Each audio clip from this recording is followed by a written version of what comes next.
Bruno Braz está na área, diretamente do Catar. O rei das milhas, este cara aqui.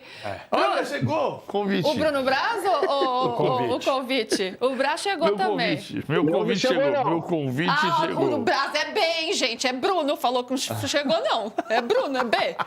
Não, mas o Braz, ele é outro departamento.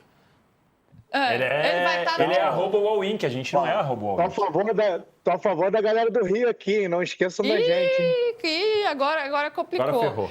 É verdade que ele nem vai estar aqui, né? Porque vai estar só cobrindo o Mundial, né? Só isso. Reclamando de boca cheia. Esse aí não tem do que reclamar. Quando é que é a festa? Terça-feira. Você quer voltar ou não? Perdi.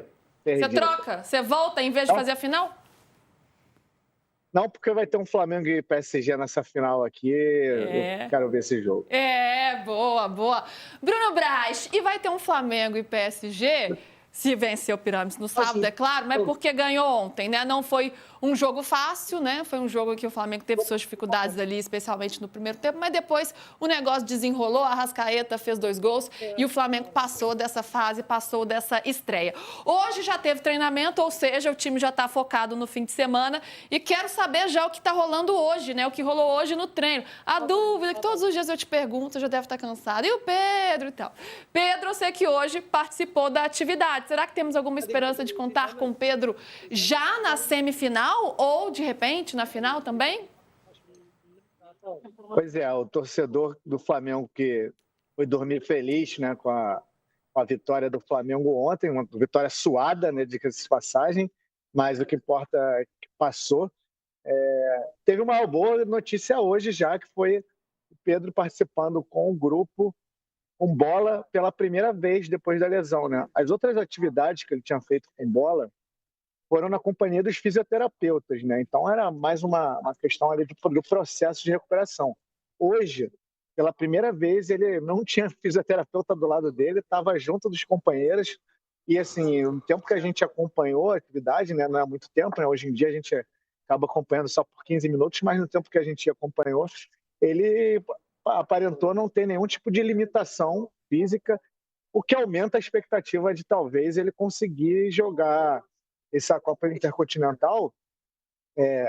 Caso não consiga estar à disposição aí para o sábado, o Flamengo avançando para a final, tem mais alguns dias, né? A final é no dia 17, na outra quarta-feira, contra o PSG, né? Se o Flamengo passar.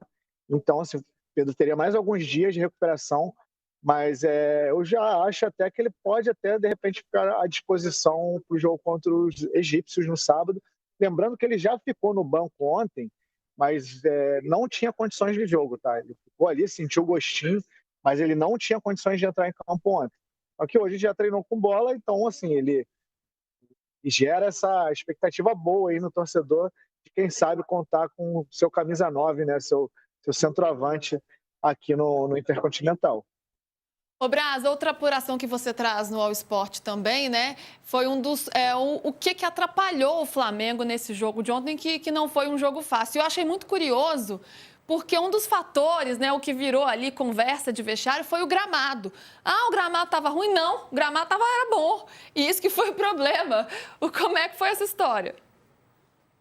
Pois é, isso foi muito curioso, porque assim, se o PVC viu o jogo, acompanhou a partida, acredito que sim. Os primeiros minutos, o Flamengo não estava conseguindo trocar passe. A gente estava fazendo um programa aqui, ele só bisbilhotando ali o iPad dele, mas depois ele viu de novo. Bisbilhotando o programa. Exato. Eu falava com ele, ele me ignorava. Ele só estava... Quarta que vem tem a final, então prepare-se. Isso aí. Mas depois ele viu, porque ele é muito Caxias. Nos minutos iniciais, o Flamengo estava tendo muita dificuldade na troca de passe, a bola estava escapando, né? Até o Felipe Luiz utilizou essa expressão, né? Que a bola estava escapando. E aí, quando a gente foi na zona mista perguntar sobre isso, a maioria dos jogadores admitiu que o fato do gramado ser perfeito acabou tendo uma dificuldade de adaptação ali no início. Todos eles elogiaram muito, falaram que o gramado estava em perfeitas condições, só que eles dizem que no Brasil não existe nenhum gramado parecido com esse. E a conversa que eu tive com o Cebolinha foi até meio que particular ali, porque eu acabei ficando na zona mista, o pessoal foi ali pro para a coletiva do Felipe Luiz, como eu estava com retorno aí da redação do Felipe, eu fiquei lá, e nisso passou o Cebolinha, fiquei sozinho, fiquei conversando com ele. E aí eu tentei me aprofundar um pouco mais, assim, o Cebolinha é um cara bem esclarecido, então ele conseguiu explicar um pouco melhor.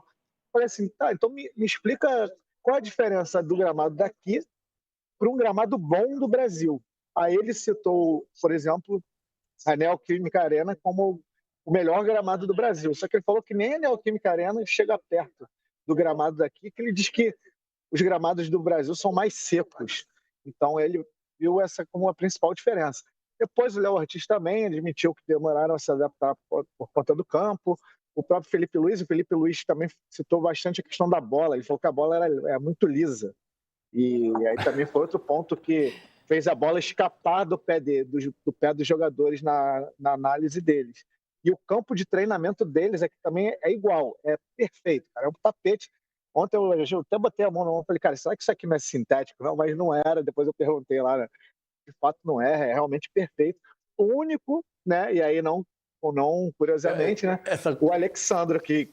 Essa conversa tá cada vez melhor, cara. Tá uma conversa de doido, né? Não, porque assim, cara, o gramado tava tão perfeito, mas tão perfeito, que eu fui ver se não era sintético. É maravilhoso. E a bola tá aqui no lisa. Brasil, a gente tem um grande duelo que é campo de plástico versus pasto de grama. Né? O grande duelo, campo de plástico versus pasto de grama. E quando o jogador vai lá e reclama que o campo tá tão bom, mas tão bom, que não tem nenhum igual no Brasil, é porque a gente tá falando dos pastos de grama que existem aqui. Tem que mandar um carneiro cortar a grama. Como fazia no campo do São Cristóvão, cara. É inacreditável isso. E a gente tem esse debate a sério. E aí o Bruno faz essa observação que é absolutamente brilhante. Quer dizer, estava tão perfeito, mas tão perfeito que eu fui ver se não era sintético. Estranhei, né? Eu fui ver se não era sintético. Todo mundo reclama que o campo sintético é uma porcaria, mas o campo estava tão perfeito que eu fui ver se não era sintético. Eu lembro de alguém ter reclamado que o gramado do Corinthians estava muito bom um dia também. Não vou lembrar quem foi. Eu vou dar um Google aqui. Mas não é uma loucura? É uma loucura. É uma loucura. A bola tá muito redonda. Campo de plástico versus pasto de grama. É o nosso duelo. E aí o curioso foi com o Alexandro, que jogou 13 anos na Europa em grandes campos, né, pela Europa. Ele falou assim, isso foi uma questão muito individual, assim, foi falado, mas eu, se pudesse assinar um contrato, eu queria ter esse gramado todos os dias na minha vida. Ele falou. Ô, Braz. Mas assim, ele está muito mais acostumado a jogar nesse campo, por exemplo, do que o Cebolinha, né, que foi outro cara que eu falei, o Léo Ortiz. Lembrei, o Leonardo Jardim. Leonardo Jardim falou... Não, o gramado da Neoquímica estava muito bom e atrapalhou o jogo do Cruzeiro. O Leonardo Jardim. Falou ele entende, ele entende do assunto. Tem lugar de fala. Ô, Braz, só para deixar claro, quem foi ver se o campo era tão perfeito que não era sintético foi você, né? Não foi nenhum jogador. Sim, eu e mais uns da imprensa, a gente passou a mão assim no campo. Mas foi no do treino, mas o Cebolinha falou que o do treino é igual ao do jogo ontem, do estádio do Ahmad Bin Ali, o estádio ontem, que é o estádio do Al Rayyan. E teve a bola também. Vamos ouvir o Felipe Luiz falando da bola lisa do jogo? Bom, cada jogo é um jogo. O que eu tô sentindo realmente que os jogadores estão em adaptação com o gramado, que é muito rápido, e a bola, principalmente, que a bola é muito lisa e ela escapa muito, ela acelera muito e os jogadores ainda estão em adaptação com essa bola. Vimos vários erros simples de domínio e de passe que os jogadores não estão acostumados a fazer. Pois é, Mussete, domínio simples de passe, principalmente no primeiro tempo, né? O time não estava encaixado, né? Estava errando muito, de fato, não conseguiu ter controle do jogo. Depois as coisas melhoraram. Em que pese o gramado bom que atrapalhou o Flamengo, o que aconteceu além disso? O futebol do Flamengo ontem venceu, né, gente? Conseguiu reverter essa situação, superar o gramado bom para vencer o jogo com os gols do Arrascaeta. Ô Lu, acho que rolou uma adaptação ao gramado durante a partida, né? O primeiro tempo foi bem complicado para o Flamengo. A gente estava aqui fazendo o programa, depois deu para reassistir. E o Flamengo estava mal no primeiro tempo, errando mais passos do que de costume, errando os domínios, como o Braz e o próprio Felipe Luiz falaram. No segundo tempo, eu acho que mais acostumado, conseguiu se soltar. Não foi uma partida brilhante, até porque o Cruz Azul não é um time qualquer. O Cruz Azul fez frente, é um time organizado, que teve boas chances. No primeiro tempo ali poderia até ter feito mais. Depois pareceu que o jogo estava mais para o terceiro gol do Flamengo do que para um novo empate do Cruz Azul. Mas acho que foi isso. Entendeu-se como que era a partida durante. Acho que um time experiente consegue superar isso. Se não fosse um elenco tão rodado, jogadores tão importantes que fazem essas partidas serem mais tranquilas, eu acho que poderia entrar em parafuso ali quando leva o empate, quando vê que as coisas não estão encaixando. O time vai para o intervalo, se ajeita, sente, faz o simples e consegue a classificação. O Flamengo agora está com o olho no Pirâmides, que é o adversário da semifinal, Pirâmides, time do Egito, mas já pensa numa eventual decisão contra o PSG na outra quarta-feira. E o Luiz Henrique, técnico do PSG, falou ontem sobre o time do Flamengo e foi bem sincero assim, ao falar sobre os times que ele preferiria enfrentar na final do Intercontinental. Entre Flamengo e Pirâmides, ele foi perguntado, ele disse que prefere enfrentar os egípcios. Eu prefiro Pirâmides, que eu não conheço, e é claro que eles podem nos ganhar, mas minha preferência não é o Flamengo, isso está claro. Não os analisamos profundamente, mas conhecemos o time do Flamengo, vimos na Copa do Mundo de Clubes. É um time muito bom, cheio de jogadores de qualidades, experientes e com um grande treinador. Prefiro Pirâmides, o Luiz Henrique falou para a TNT Esportes. Brás, essa fala do Luiz Henrique repercutiu por aí, né? O ano do Flamengo tem feito um eco por aí no Catar? Assim, e aqui no Catar, ontem mesmo, na véspera do jogo, o time do Cruz Azul tratava o Flamengo como favorito, favorito, a imprensa mexicana, e essa fala do Luiz Henrique repercutiu aqui, sim. E o Luiz Henrique também ele teve, né, uma prova viva na Copa do Mundo de Clubes, quando ele perdeu para o Botafogo, né? Então ele já teve essa experiência, sabe que os times brasileiros são muito fortes e ele está levando esse jogo muito a sério. Inclusive surgiu uma notícia de que eles viriam com o time reserva, que eu acho muito pouco provável, até porque assim, o PSG ele tem patrocinadores do Catar, tem influência do governo do Catar, então assim, ainda mais pela questão também que o PSG não está bem das pernas, né? Então vai chegar pressionado aqui no Doha, precisando desse título para amenizar os ânimos lá em Paris. Então, com certeza, chegou essa declaração, o Luiz Henrique chegou aqui no Flamengo também, e eles vão levar muito a sério essa final aí no dia 17.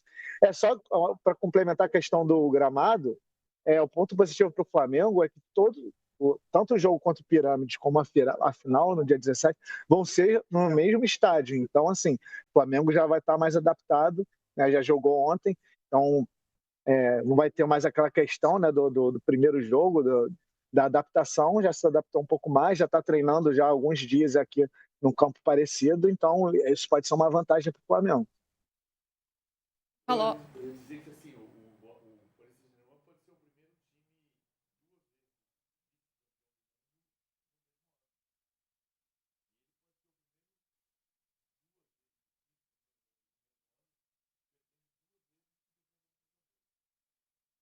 É verdade. A gente está com um probleminha no seu microfone, mas porque o PVC está de... O problema sou eu ou é o meu? Não sei, vocês têm uma guerra, vocês precisam de uma terapia de casal, você e o microfone PVC, que é uma DR que vocês estão precisando ter, que é um negócio assim... Tá me ouvindo? Melhorou, gente? Não, vou consertar. Mas o que o PVC falou é que o PSG pode ser vice-campeão do mundo 2 vezes nesta temporada e ainda tendo perdido para 2 campeões da Libertadores. Não foi isso que você falou? Foi isso que eu falei. Porque o PSG perdeu para o Botafogo na Copa do Mundo de Clubes, foi 1-0, né? Gol do Igor Jesus, aquele time treinado pelo Renato Paiva. E olha que era um PSG melhor do que esse de hoje, hein? Aquele que perdeu para o Botafogo. Mas, enfim, Bruno Brás, muito obrigada, viu, meu querido? Bom trabalho para você. O PVC, estou aqui no jogo do Marrocos, acabou. Marrocos 1-0 na Síria, pela Copa Árabe. O Marrocos que vai ser integrante do grupo do Brasil na Copa do Mundo no ano que vem, por isso eu vim, né? Não vim a passeio. E o Marrocos venceu e está na semifinal, estádio lotado. E comprova aquela matéria que eu dei mais cedo que a Copa Árabe está muito mais animada, trazendo muito mais torcedor do que a Copa Intercontinental por aqui. Boa.